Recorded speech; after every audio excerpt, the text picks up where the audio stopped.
So we've had a bit of an Australian perspective. It's now my pleasure to call up Sandrine Montsma from Bridges Israel that we heard Sir Ronald Cohen talk about. So Sir Ronald Cohen set up Bridges Ventures in the UK, and Sandrine's now part of Bridges Israel. And it would be wonderful to hear how Israel can lead the world in impact investing.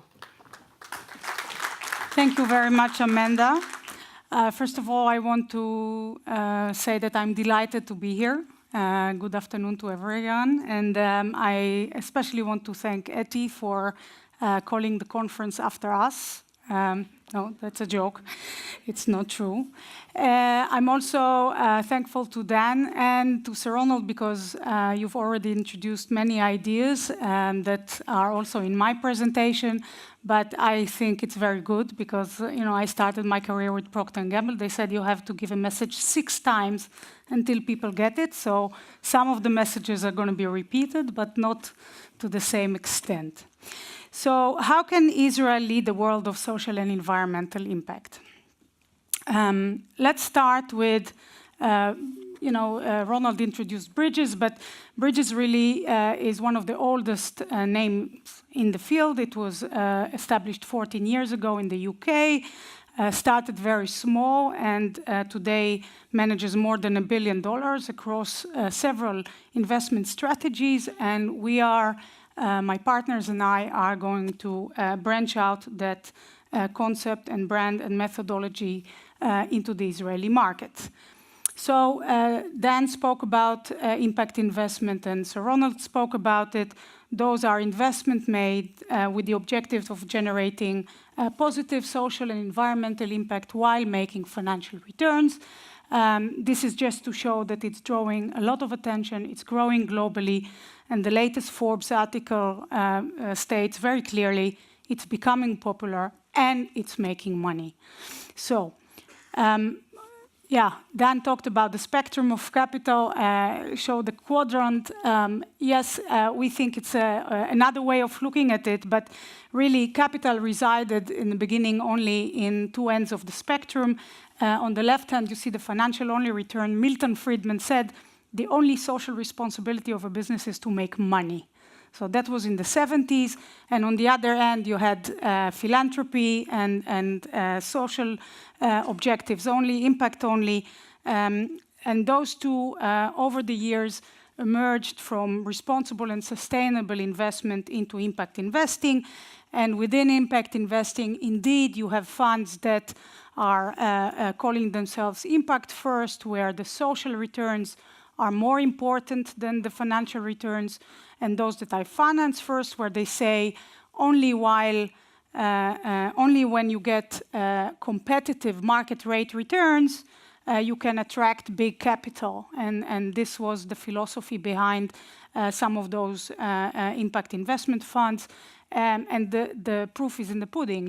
If you start like Bridges with 40 million and you end up with 1 billion, you actually prove the assumption that only when you generate competitive returns you can attract big capital.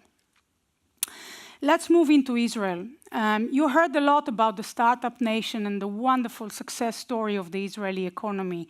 But Israel is really a tale of 2 economies. On one hand, you had the wonderful GDP per capita growth, 3 decades. You see it in the graph. Israel surpassed the European average.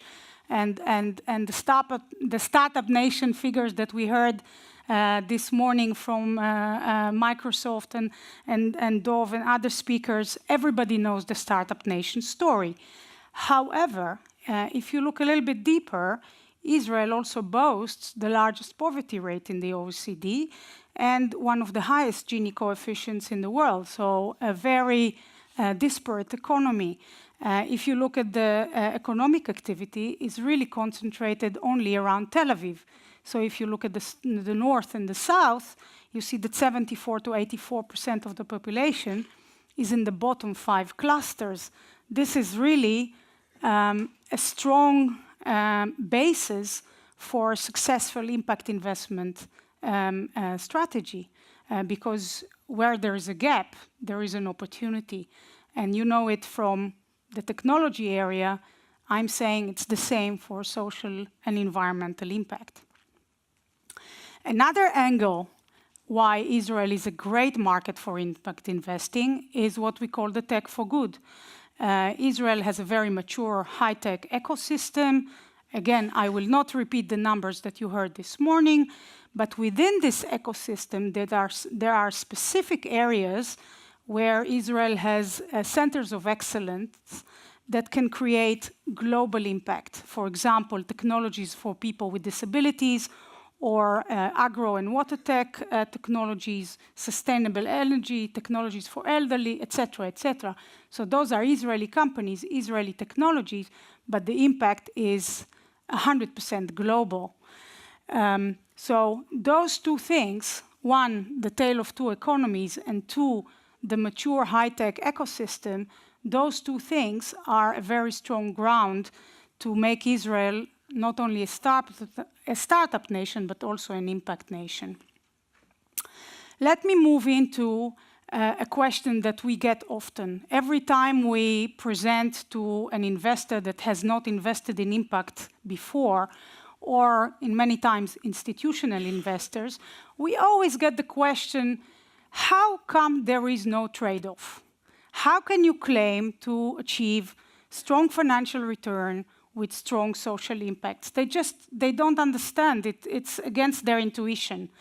And we say, no, it's the wrong way. I mean, it's the wrong question. It's the other way around. Being an impact investor is actually a competitive advantage.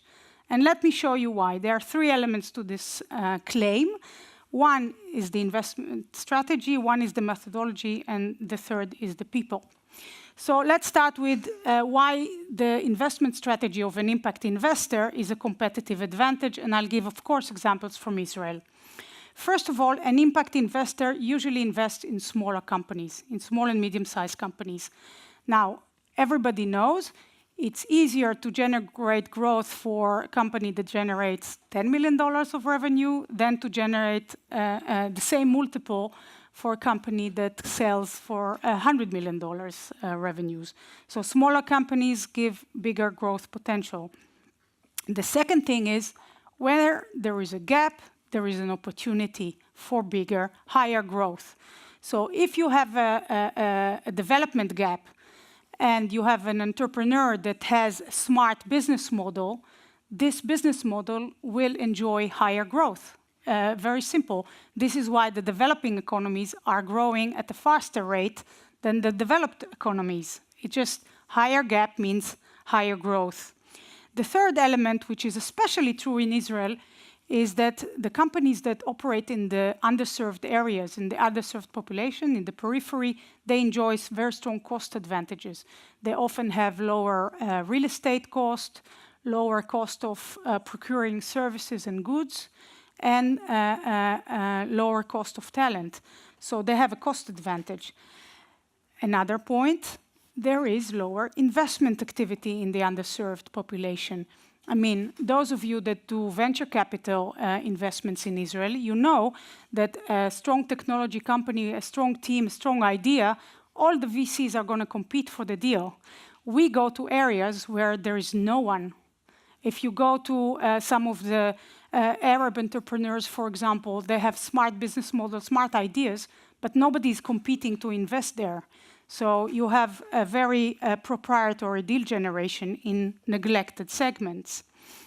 There are a lot of government support programs in Israel for underserved areas and underserved populations, and those companies that operate in those areas are often unaware of those programs, and impact investors can introduce those support programs to assist those companies. And the last element, of course, is the tech for good, which is a strong performance booster. So that's the strategy. In terms of methodology, I'm very happy that Dan used the word the lens, because this is, we found that this is one of the easiest way to invest, to explain impact investing. If you are a cybersecurity VC, your lens would be cybersecurity. Every single company that does cybersecurity will go into your lens, and once it's in there, you will put your investment hat and you will look at their management team, their business model, their technology, etc., etc. Well, think of impact investing in the same way. You have a lens. The lens is on, let's say, those specific impact themes that you have defined. So it can be underserved population, health and wellness, education and skills. You have this lens, and only those companies that meet the criteria of the lens will go in it. But once they're in, then you put your investment hat and you look at their management team and their business model and their growth potential, and you look at it like any other investment. So this segment has developed a very proven methodology to ensure uncompromised returns that are aligned with social impact. So the impact advantage gives you basically an investment edge throughout the deal cycle. In the deal generation phase, you have a lot of proprietary deal origination, and you are looking for businesses where impact and financial success go hand in hand. When you make the investment, you go into the engagement phase, where you help your investments manage their risks and make sure that you help them to create additional value, basically that they can capitalize on their growth potential. And in the tracking phase, we all talked about measurement. You get what you measure. You have to track the impact performance as well as the financial performance. And the more this area is maturing, the more you have stronger methodologies to measure impact and to report to investors, because you as investors in impact will get not only financial reporting, but also impact reporting on a regular basis. Last but not least, the people. Again, impact investors attract mission-aligned entrepreneurs. Today, there are more and more people that want impact capital rather than regular capital. Bridges UK reports often that they are preferred over traditional PE funds when they compete for deals, as the entrepreneurs prefer mission-aligned capital. Companies with impact-driven management often attract and retain better talent. This is globally proven. I mean, you can see measurements from the UK or from the US that impact-driven management, companies with impact-driven management have better retention rates than their competitors in the industry. I mean, this is a competitive advantage for sure. And the last element, 10 years ago, 15 years ago, you could hardly find investment professionals with impact experience, simply because it was very new. Today, there are more and more impact professionals and investment professionals with impact experience, so they can add better value. So the conclusion is impact investing can and does generate competitive returns. This is not a contradiction in terms. You can have profit with purpose. You can do good while doing well. There are more and more research papers published on the subject. Morgan Stanley's latest review of 10,000 equity mutual funds in the last 7 years showed that sustainable investment exceeded or met the median returns of traditional funds, and with lower volatility. You get more and more measurement tools around impact investing, and the area is becoming more mature. So if you'd like to do well while do good in Israel, if you want to have profit with purpose in Israel, please come and meet us after the speech.